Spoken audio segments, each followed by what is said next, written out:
Good evening, my fellow Americans. Tonight we have a very special program for you and a very, very special guest. I left my bunker long enough to travel up to Washington, D.C. to go and visit the White House. I wanted to speak to you from the exact spot where our traitor communist-in-chief is living today to introduce this special guest, a real American and a real American patriot.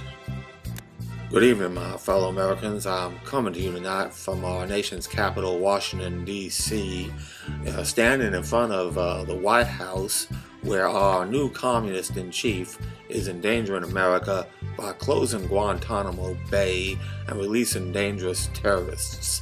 Now, this is no longer just something that I've been saying and my brother Frank had been saying for months. We now have it on good authority, the best authority you can possibly get.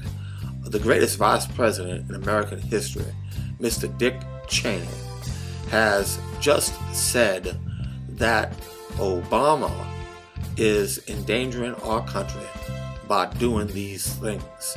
Now, it's almost unheard of for a vice president to leave office and accuse the incoming president within 2 months, few more than 50 days of his taking office, of endangering the security of America. Now, Mr. Cheney is known as a level-headed and moderate man.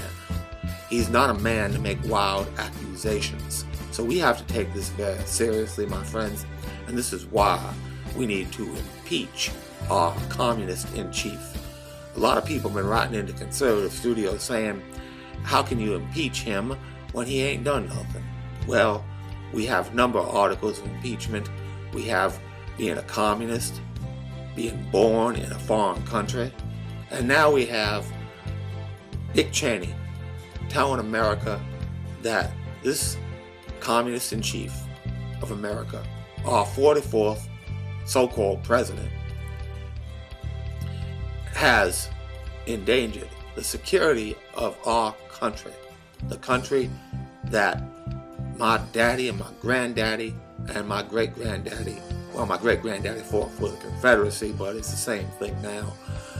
We all fought for this country. I want you to watch the greatest vice president in American history explaining to all of us, and you all liberals, you stay tuned, because you all need an education. You need an education real bad, and you're going to get it. Because if you don't become a conservative, and I know in your heart, you know that I'm right. If you don't become a conservative now, then when Sarah Palin becomes president, we're going to have to get you down in Guantanamo Bay and do a little waterboard. But that's all right, because a lot of y'all could use it anyway. Y'all kind of could use a beggar. Good bag. Anyway, enjoy Vice President Cheney. Excuse me, sir, you can't Thank stand you. there. All right, Thank get you, down on Bill. the ground. Well, Get down on the ground now. I'm Down a on the ground. reporter. Now. I got my press Now. credentials. Down on the ground. Now. Down on the ground. Well, you- Now. Down on the ground we shoot! Down on the ground we shoot! I'll see y'all. Okay, good talk all that time. Thank you. In his first television interview since leaving the White House, former Vice President Dick Cheney criticized President Obama, telling CNN's John King Mr. Obama is endangering the country by dismantling Bush-era policies on terrorism. Do you believe the President of the United States has made Americans less safe? I do. I think those programs were absolutely essential to the success we enjoyed of being able to collect the intelligence that led us defeat all further attempts to launch attacks against the United States since 9/11. Cheney defended the Bush legacy but was conciliatory towards President Obama on Iraq for listening to his commanders on the ground. At the same time, Cheney called Iraq a success.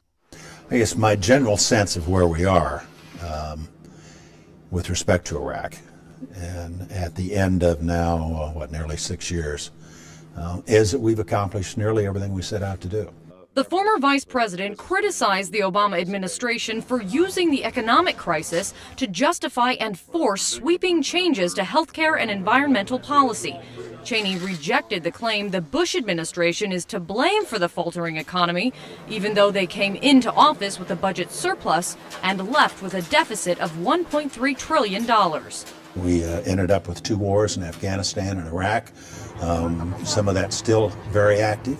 We had major problems with respect to things like Katrina, for example. All of these things required us to spend money that we had not originally planned to spend or weren't originally part of the budget. Stuff happens, and the administration has to be able to respond to that, and we did. Cheney said he disagreed with President Bush's strategy on Iran and North Korea, but was careful not to criticize his former boss. There was, he says, deep disagreement, however, over his former chief of staff, Scooter Libby. Cheney said Libby was left hanging in the wind and deserved a pardon after being convicted of perjury. President Bush refused. Kate Baldwin, CNN, Washington.